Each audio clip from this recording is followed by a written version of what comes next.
German സിനിമകളിൽ തന്നെ ഏറ്റവും മികച്ച ത്രില്ലർ സിനിമ എന്ന് വിശേഷിപ്പിക്കാൻ പറ്റുന്ന ഒരു സിനിമയാണിത്.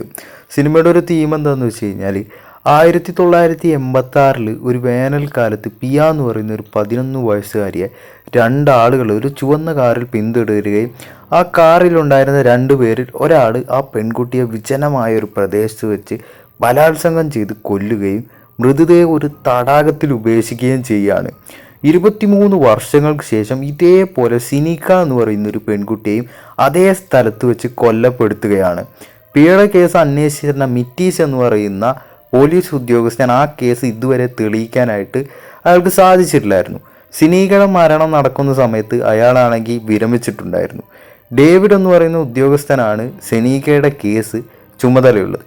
ഈ 2 കൊലപാതകങ്ങളും നടത്തിയത് ഒരാൾ തന്നെയാണെന്ന് പോലീസിന് ഡൗട്ട് തോന്നുകയാണ്. പിന്നീട് അവർ ഈ കേസിനെ എങ്ങനെയാണ് അന്വേഷിക്കുന്നത് മറ്റു കാര്യങ്ങളൊക്കെ അറിയണമെങ്കിൽ നിങ്ങൾ ഈ സിനിമ കാണണം. ഈ സിനിമയുടെ ഒരു പ്രത്യേകത എന്ന് വെച്ചാൽ ഇതിൽ ആദ്യം നടത്തിയ കൊലപാതകം നടത്തിയ വ്യക്തിയെ ആദ്യം തന്നെ സിനിമയിൽ കാണിക്കുന്നുണ്ട് എന്നതാണ് ഈ സിനിമയുടെ പ്രത്യേകത. ബാക്കി പിന്നീട് നടക്കുന്ന കുറേ സംഭവങ്ങൾ അറിയണമെങ്കിൽ സിനിമ നിങ്ങൾ കാണണം. സിനിമയുടെ പേര് ദ സൈലൻസ് എന്ന് പറഞ്ഞ് 2010 ഇറങ്ങിയ ജർമ്മൻ സിനിമയാണ്.